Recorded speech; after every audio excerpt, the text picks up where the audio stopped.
Hello all and welcome back to another yearly special episode from your friends at Forever Spinning. This is the 5th year in a row that I'm making my favorite albums of the year video, and because of that, I decided to go all out. To fill in any new viewers, this is the video where I talk about my favorite albums that came out in 2023. It's that simple, it's that straightforward. But what makes this year so special in comparison to previous years is that this time around, I'm going to be talking about 50 albums as opposed to 30. There was just too much stuff that I wanted to mention in my original script. So much so that there were more honorable mentions than actual albums listed. It's gonna make this one longer in some ways, obviously, so I'm not gonna dance around the list too much more. But before we dive in, I do, of course, have to remind you all that I am not a music critic. I do not review music. These are not the best albums of the year, these are simply my favorite albums of the year. I hope that distinction is clear. Alright, it's time that we tackle this bastard of a list, so let's get started with some honorable mentions. We've got Everything Is Alive by Slowdive, Meta World Peace by Soft Kill, Soaked in Synth by Super Destroyer, So Unknown by Jesus Peace, One Day by Fucked Up, You Will Watch Me Die by Exciting Excellent, Faraway Places by Jason Kaminsky, Outcry by Neverending Game, Guts by Olivia Rodrigo, Smoke by Snuffed on Sight, TX3K by Texas 3000, Famine by Painted Black, No Love Lost by Year of the Knife, Sundial by No Name, Marathon by Milspec, Good Luck by Debbie Friday, Torrential Torment by Scourge, Cousin by Wilco, Voir Dire by Earl Sweatshirt, Failed at Maths by Panchico, The Brightest Days by Origami Angel, and Playground by House of Harm. Okay, I think that we're ready. Let's get into the actual list. Just one quick heads up here that these first 20 odd or so records are going to be talked about rather quickly. That way, this video is not like an hour long, and I can talk about the records that I enjoyed more towards the end. Okay, no more pageantries. At number 50, we have Brand New Soul by Angel Dust. What can I say? Justice Trip does it again. There are so many bangers that incorporate so many different styles of hardcore and other types of music. So much is done in such a playful way that it's kind of hard not to enjoy. Not every song is for me, but the ones that do hit are heaters. At number 49, we have Doom Singer by Chris Farren. This is a collection of some amazing power pop cuts that will be rattling around in your brain for weeks to come. The instrumental arrangements are great, but it's Chris's presence that really makes this record pop. And you probably already saw that First Place is one of my favorite songs of 2023 as well. At number 48, we have Golden Apples with their record Bananasugarfire. Fun as hell, quaint and sweet songs with a multitude of facets. This band has a great sound and they really let it shine on this album. Some killer cuts from this are Guardstick and Waiting for a Cloud. All this to say, don't be surprised if you end up seeing a So You're Interested In on Golden Apples in the near future. Wink wink. Then at number 47, we have Untopia by Cruelty. This is some heavy, gritty, bone-crushing and raw hardcore. Cruelty hails from Tokyo, so I think it's safe to say that the Japanese hardcore scene is in good hands right now. I really love the tracks Harder Than Before and Maze of Suffering. At 46, it's Madison and Floral by Sign Language. This is a really cool emo and punk project that I came across thanks to Hate56 this year. There's an awesome variety of style in each of the tunes on here. They all just possess this character that's unmatched. This is a pretty accessible one, so I absolutely recommend checking it out. Coming in at 45 is Captain Jazz by Captain Jazz. I'm still kind of surprised that I like this as much as I did. I truly thought it was just a gimmick. I didn't think there was going to be any real music on here, but I was completely wrong. There is some fantastic music on here, along with some great commentary talking about the self-memification within the emo scene. It is so much more complex than it has any right to be, but that is so fucking cool. You should let curiosity get the best of you when it comes to Captain Jazz. At 44, it's Rat Boy with The Window. I just heard it for the first time like 2 weeks ago, so I haven't had too much time to really sit with it, but from everything that I've heard thus far, it passes the vibe check. There's a very decent shot that I look back at this list next year and think to myself, what was I thinking for putting The Window that low? So this totally could be the underserved record of the year in this video. There are some individual songs that really stand out, but I recommend giving this a full listen. At number 43, it's the Sin of Human Frailty by End. Man, this thing is just fucking brutal. It's not my favorite End record by any means, but it still smacks you up pretty good. The features on this record were really good. I particularly enjoyed Twice Devoured Killed featuring J.R. Hayes of Pig Destroyer. I could go on, but I won't. So if you want to learn more about End, you can go check out my So You're Interested In video covering them, cause yeah, that is some good heavy shit. At number 42, it's Waste of a Man by Out of Pocket. This is the exact reason why you should never sleep on the Bay Area hardcore scene. This is just some brutal, crowd-killing hardcore that gets the blood pumping. The riffs are heavy as hell, and the vocals are gnarly. It's everything that you want in a hardcore release. Waste of a Man and Something More are some of my favorite hardcore songs of the year too. Then at number 41, it's After the Magic by Paranol. This is is the follow-up to 2021's To See the Next Part of the Dream. The extra layers and textures that were added in the mix and production helped to make this thing sound so freaking big. And even after doing all of that, it still kind of feels shy and timid. It's a complex LP, making Paranoid one of the coolest non-American emo bands out there. Then at the 40 spot, it's Pure Music by Strange Ranger. I mentioned this already when I talked about the song Wide Awake in my favorite tracks video, but I literally just found out about this band, and I hate that I just found them because they also just broke up, which really sucks because I quite enjoyed this atmospheric shoegaze release with plenty of noise. It's another one of my infamous vibes-based albums. I just love how this thing sounds. Some of the cuts on here are outstanding, so if you've never heard of Strange Ranger, do yourself a favor and go listen to Pure Music. At number 39, it's We're Still Here by the Hers Collective. They have done it once again. They have made a record that is so ferocious and packed full of relentless songs. Without a doubt, these are some of the coolest features that they've ever had on any of their records. This has to be my favorite release since the second 100 songs. This is beatdown hardcore, power violence, and grindcore at its heaviest and most gritty. Some of my favorite tracks were No Sir, Waste Not, Want Not, So Anyway, and Neela Forever. At number 38, we have Slogan Machine by Gumm. This is some really nifty earworm hardcore. This features some of my favorite vocals on any hardcore release this year. It has catchy riffs and a fun demeanor, even if it is aggressive and provocative. I can see big things for this group, and I can't wait to hear what they do next. Moving along to number 37, we have Devil Music by Portrayal of Guilt. They say this is an EP, but it's 30 minutes long, so go fuck yourself. This is sneakily becoming one of my favorite modern aggressive bands. It's a great concept for this record, with the A-side and the B-side being so wildly different. With that being said, I do think the A-side is great, but the cool creative shit comes on the B-side. This is why you buy the vinyl copy, because when you flip to the B-side, you're in for 15 or so minutes of unrelenting hell. Devil music indeed, my friend. Coming in at 36, it's Infinite by Full Body 2. This is a really dope noise and shoegaze LP. If you're a fan of bands like They Are Gutting a Body of Water, then this is right up your alley. The textures, world building, and aura around this record are so fucking cool. You should find the best headphones that you possibly can and toss this sucker on. You're not gonna regret it. And if you're not convinced by that, go listen to the song Wonder Limit and you'll finally get it. Next up, at number 35, we have Yard by Slowpulp. This is the 90s brought into the modern day. It's not played like a throwback, it just takes some elements of the past and elevates them to today. The jangly, indie rock, slacker rock kind of sound works so well here. Some standouts for me were Cramps, Slugs, and Carinophone 1000. Then at the 34 spot, we have It Wasn't Supposed to Be Like This by Pulses. This is a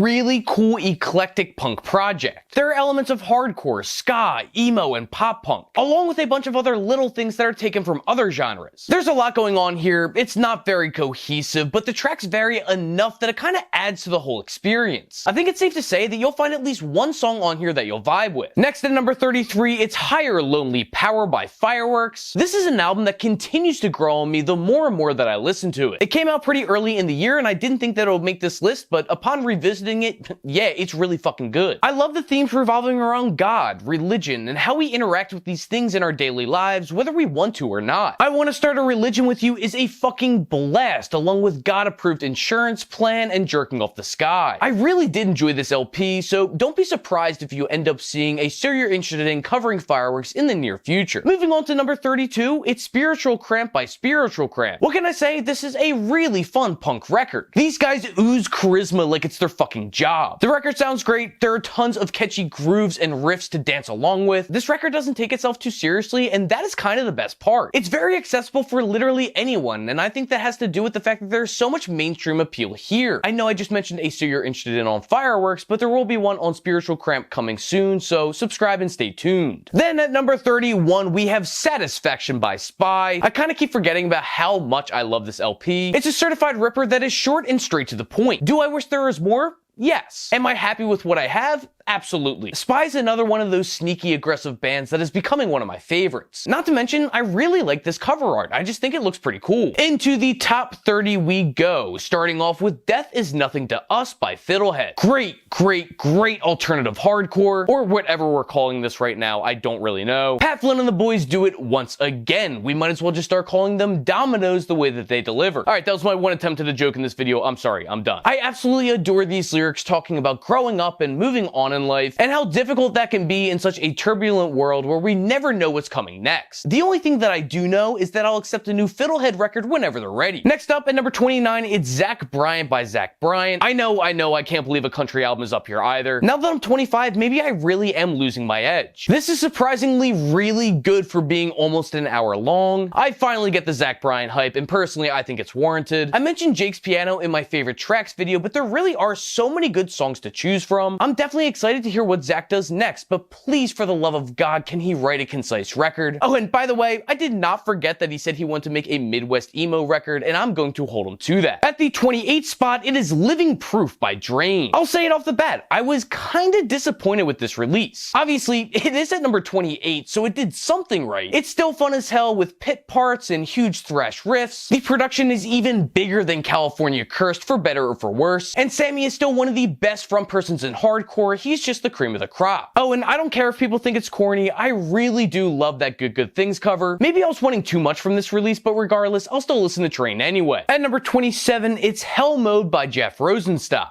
Jeffy Boy is back with a new release, this time a much cleaner and more polished effort. I mean, seriously, this thing sounds so goddamn good. It deserves to be getting ample radio play, if that even means anything anymore. It's the perfect follow-up to No Dream. He just really hit it out of the park. I mean, what else can I say? Like You Better is such a good fucking tune. Jeff Rosenstock is the kind of guy who gets it. Then at number 26, it's Balladeers Redefined, which is a compilation record put out by Secret Voice. I was a bit worried about talking about this because it is a compilation and not an actual LP, but I just re-listened to it and yeah, it deserves to be on this list. Balladeers Redefined is overstuffed with so much good aggressive music. Jeremy Baum absolutely killed it with the features and sequencing here. Some of my favorite songs came from bands like Frail Body, Meth, Boneflower, and L. We've officially hit the halfway mark, and at number 25, it's In My Saddest Dreams, I Am Beside You by Dreamwell. This is some incredible high-flying emo and emo violence. The song construction and arrangements are out of this world. It's a complex, intimate, and very personal LP that improves on nearly all facets from their past release Modern Grotesque, which is a record that I love. I'm a huge fan of Dreamwell, and I will be making a So You're Interested In that covers them in the near future. Coming out of left field at number 24, it's Super Tiny Infinite Dance by Yes Yes 1000 Times Yes. I was completely unaware of these guys until Home Is Where dropped that song Yes Yes 1000 Times Yes. Then I did my own little research to find out that Yes Yes 1000 Times Yes is an emo band from Pittsburgh. This is a zany, wacky, but thoroughly emo LP. There's so many sonic approaches here, from pop punk to post-hardcore to indie and so many others in between. There's so many little holes that you can dive into on this record, making its replayability so high. I hope this band continues to put out new music because I will absolutely be listening. Moving along, at number 23, it's Cartwheel by Hotline TNT. This is such a cool shoegaze project. It's one that I can definitely see being used as a blueprint for future projects to come. Not only from Hotline TNT, but also other bands who enjoy this style of shoegaze. This is jam-packed with so many intriguing song choices and executions. It's like jangly, poppy shoegaze that's like the best way I can describe it. Cartwheel is one that I really like, but I fear I'm still like 1 or 2 months away from really getting into it. At number 22 is Concrete Cowboys by Buggin. Holy hell, this is some wildly fun hardcore. They can switch on a dime from crowd killing in one song to laughing at the burp at the end of Snack Run. It's easygoing while still tackling some pretty important issues. It's youthful, it's energizing, and it's real as fuck. All I can do is hope that Buggin is a beacon for the young people in the hardcore scene, because if you ask me, this is the way to go. At number 21, we have Not Through Blood by Pain of Truth. If young people in the hardcore scene don't follow in the Buggin route, then I sure as hell hope that they follow in the footsteps of Pain of Truth. Mainly because this is some really fucking good hardcore. The features are banging across the board. It also features the best album art by far. I'd say that I'd kill to see them live, but even if that were true, I would still be refined into a smooth paste in that pit. This is unrelenting killer shit. Some of my favorite features included Terror, 200 Stab Wounds, Trapped Under Ice, Buried Dreams, and Mind Force. Breaking into the top 20, we have Lucky For You by Bully. I was never really into Bully before this LP dropped, but after it did, I did a full 180. Hell, the only reason that I made made a So You're Interested In on Bully is because of how much I love this LP. There's so many great songs on here talking about loss and love and trying to move on from a difficult position, but something is still too close to you. And yet this entire time Alicia is singing about her dog that just passed away. And I'm not trying to trivialize that at all. I just think it's really cool to see such a profound record being written about, well, a dog dying. I mean, not literally, it's not the whole thematic approach, but you know, you get the idea. I think it's safe to say that you're bound to find at least one or two songs on here that you'll be bumping. Coming in hot at number 19, it's Black Tar by Scout. This dropped right at the beginning of the year, but it still fucking rips. It's nasty, it's dirty, it's blistering, it's hard as fuck. This, ladies and germs, is West Coast death violence at its finest. It tackles themes like religion, blasphemy, and addiction in a raw, unfiltered way. It's brutal just for the sake of being brutal. Taylor Young did the production on this thing, and I think it's safe to say that he fucking killed it. I love Scalp, and I'm ready for new material whenever they're ready to give it to me. Taking the 18 spot is We by Diabetic Test Strips by Armand Hammer. This is a modern hip-hop masterpiece.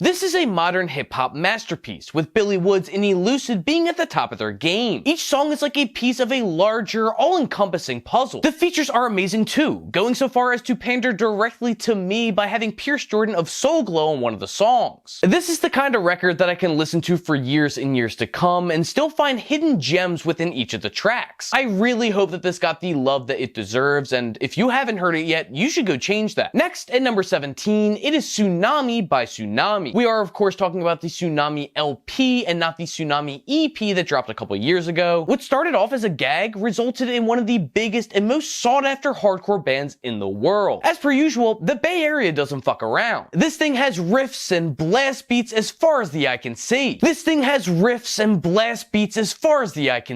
It sounds so much bigger than you could ever expect it to be, making it a killer debut LP. I'm still blasting songs like YSAB, 10 Toes Down, and Contempt of Cop. Long live Tsunami, and long live talking shit in hardcore. Then at number 16, it's Census Designated by Jane Remover. I'll admit, it took a long time for this record to click with me. I recently got my copy on vinyl, so I went and spun it, and after that, I finally understood. I mean, this thing has guitar tones for freaking days. The deep and rich textures are like a warm blanket, while the soft vocals are woven throughout. Occasionally, there are moments on here that will flip a switch in your head and it'll all start to make sense. I'm telling you right now, Census Designated is an experience that you'll want to have. At the 15th spot, it is Tear by Corinne. Or it's called Tear, I actually never figured that out. But what I have figured out is that this thing sounds incredible. The sequencing flows super well throughout its duration. They've honed in precisely what they are good at, and god damn are they fucking good at it. These varying tunes are all rooted in synth punk and dark wave, each with their own unique twist. Some of my personal picks included Mount Airy, Train to Harlem, and Forevermore. In my headcanon, Corinne is now the face of this scene after dropping this LP. At number 14, it's Only Constant by Gel. This is one of the most thorough and crushing hardcore records of the past few years. It's hardcore for the freaks just as they intended. It is heavily influenced by hardcore of years past, but they bring things into 2023 so fucking well. These sounds might have been popular in the 80s and 90s, but Gel proves that they can still sound good today. It simply doesn't get any better than this. In a just and righteous world, Gel would be selling out and headlining tours across the world. At number 13, it's Food for Worms by Shame. Shame took a pretty big pivot after Drunk Tank Pink, and I for one am thrilled. This is my favorite of their releases by far. There are so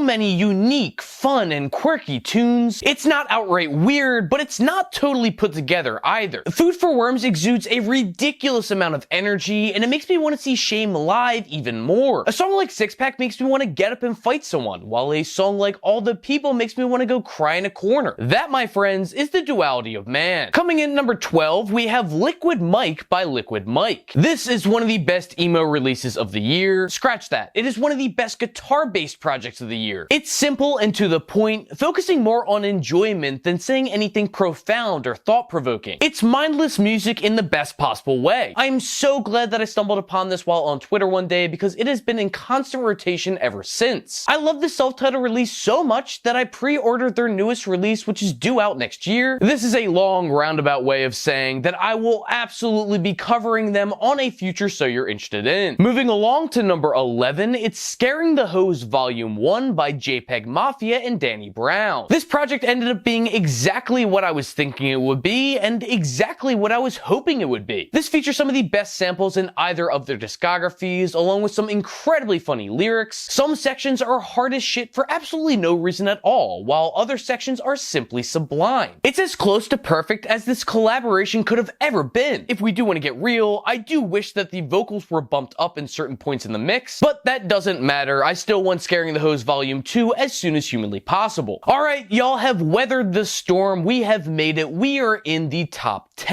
And bursting onto the scene at the number 10 spot, we have When No Bird Sang by Full of Hell and Nothing. To put this as simply as possible, this is an utterly gutting record. They hit you from both sides with brutalizing grindcore and ethereal shoegaze. It's haunting, it's terrifying, it's scarring, it's not a record you'll soon forget. I do wish there was more music, but I also enjoy its brevity. It's a little too new for me to be saying much more, but god damn is it enthralling. I mean, Rose Tinted World might be the best album opener of the year. If Full of Hell and Nothing decide to do a joint tour in support of this, then you can count me in. Number 9 is going to go to A New Tomorrow by Zulu. This was a great year for hardcore, as evident by all the hardcore releases I've listed thus far, but it's especially been good for hardcore that branches out in new directions. Seeing all these interesting ideas being strewn across the hardcore ideology has been so cool, and this Zulu record is a prime example. The hip-hop, jazz, power violence combination might be jarring at first, but once you warm up to it, you're in it for the long haul. Brilliantly written and crafted, Zulu has never sounded better. This is black hardcore excellence at its peak, and I am all fucking here for it. Few records exist in this world that will have you moshing to one song while snapping your fingers like you're inside of a cafe to another. A New Tomorrow is a beast and a fucking ripper. I cannot recommend it enough. The 8th place spot is going to go to Greg Mendez for his self-titled album, Greg Mendez. If you like Alex G, if you like Elliott Smith, if you like other singer-songwriters in that ilk, then odds are you're gonna like this record. There are so many great enjoyable tunes on here, each with their own little quirks. Greg's vocals are outstanding. They are very lush and very present throughout. A lot of these are more downtrodden tracks, but you can't help to crack a smile while nodding along. It's such a pleasant album, and it stayed in my rotation pretty heavily throughout 2023. At number 7, we have Moments of Clarity by Narrowhead. Without a doubt, this is my favorite Narrowhead release. I love all the tones presented throughout, along with the vocal performances and lyrical content. It's funny, I don't really have that much to say, other than that it's a super solid fucking record. It's perfectly listenable, with so many great grooves. It's also easily accessible to any first-time listener. I really hope that more people are hopping onto the Narrowhead bandwagon, because these fellas are onto something. Coming in number 6, it's Empty Country 2 by Empty Country. This record blew me away with its intimate and incredibly well-written tracks. I enjoyed the first Empty Country record quite a bit, but damn, this blows it out of the water. As you probably saw, David was one of my favorite tracks of 2023, but the rest of the singer-songwriter LP is nothing to sneeze at. If you're looking for solid and easy to listen to tunes with an underlying punk vibe, then I cannot recommend Empty Country 2 to you enough. There's a good chance that with time, this ends up being even higher on this list. Okay, we are officially in the top 5, and taking that 5th spot is Girl with Fish by Feeble Little Horse. The more I ended up listening to this weird collection of noise pop, shoegaze, and slacker rock, the more I fell in love with it. There's a charm to this record that is indescribable, but it can probably be best attributed to their strange style of songwriting. I adore the vocals and lyrics, especially Lydia Slocum's intimidated swagger. Everything about Girl with Fish is slightly askew, just weird enough to make you sit back and think, and even though you'll probably end up saying, what the fuck is this, you'll not be able to stop yourself from jamming to the dense noise that is produced. Plus, I personally want to end up living in one of these songs. They just sound so good. Feeble Little Horse, if you're out there and watching right now, please send me any B-sides, demos, anything that was put on the cutting room floor. I don't care. I can't get enough. Also, please make more music so I can enjoy it, and also finally cover you on So You're Interested In. Taking the 4th spot on this list is Life Under the Gun by Military Gun. This should come as no surprise, as I have been preaching the good word of Military Gun for quite some time now. This debut LP is everything I could have asked from these guys and even more. The songs are polished to perfection, with some truly outstanding arrangements and production. Ian Shelton just has a knack for writing incredible songs. I was checking my Last FM recently, and I noticed that Life Under the Gun was my most listened to album of 2023, and that comes at no surprise. It was on constant rotation because it's one of those records that never truly seems to get old. These songs still feel as fresh as they did when they first dropped. I'm not saying this album is a game changer or anything like that, but it is ridiculous ridiculously consistent in both its approach and its execution. I am sitting here with bated breath waiting to see what Military Gun decides to do next. Taking the bronze medal at number 3, it's Rats All God by Wednesday. Everyone and their mother has this record on their year-end list, so I'll keep this short. The songs here are impeccably written, with expertly crafted lyrics that feel more like short stories than actual song lyrics. The country twang being added to their drony shoegaze sound is one of the best pivots any band has made in the past couple of years. This whole Dirty South revival is so fucking cool to see. We're given towering, emotional outbursts like Bowl Believer and short and sweet slice of life songs like Quarry. I hope Rats All God is one of those legendary albums that stands the test of time, because I still plan on bumping this when I'm 99 years young. Just kidding, I would never want to live to be 99. This year's runner-up, snagging the number 2 spot, is Post American by MS Paint. I was so excited when they first started to tease this record. As you might even remember, I had Acid as one of my favorite songs of 2022, so you can say this was a long time coming. But man, not in a million years could I have predicted this fucking heater of an LP. Every single decision made for Post American just feels like the right decision. The drums are dirty and earthly, while the synths are clean and shining. The vocals are roaring with discontempt, and the lyrics are yearning for a better tomorrow. Every single track on here kicks fucking ass, no matter how wildly different the sonic approach is. The only real cohesion here comes from the instruments used, the lyrical themes, and production. Otherwise, it's a mismatch of varying styles of punk and rock that are all sewn together with the backbone of synths. Post American is a badass LP that should be flipping the punk scene on its head, which I for one always endorse. And now we have made it to my favorite album of 2023. And in a ceremony-like fashion, I would like to remove my favorite album of 2022 from up top here down below, so we can reveal that my favorite album of 2023 was indeed The Wailer by Home Is Where. I can list a litany of reasons as to why this is number 1, but I'm going to do my best to keep this short. Basically, I love this album because nothing sounds or feels quite like it. Taking the 5th wave emo sound and morphing it with this quasi-country tinged onslaught of bright streaky guitars, drum pounds, and the occasional singing saw. Obviously, you're going to get the same shitty comparisons from people when they hear Home Is Where for the first time. Oh, that sounds like an angry version of Neutral Milk Hotel. Shut up.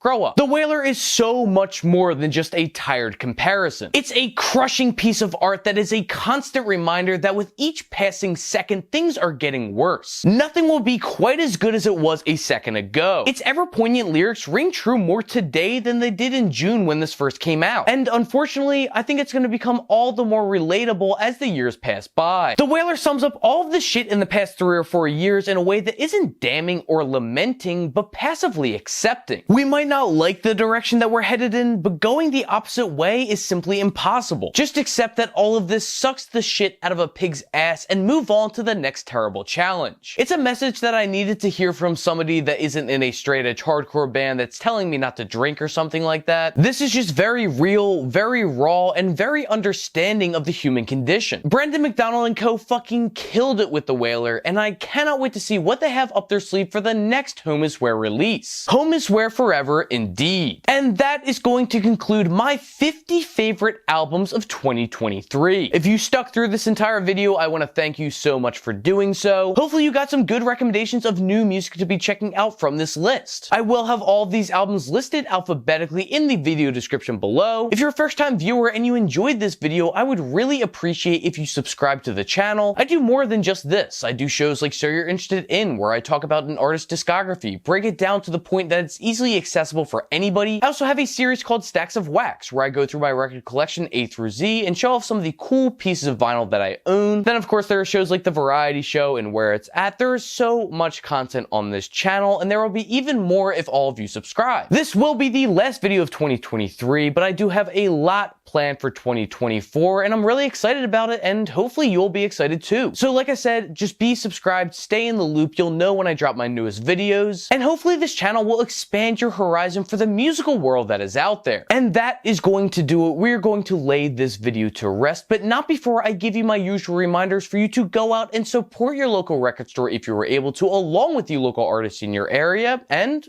well, till I see you next time, happy listening.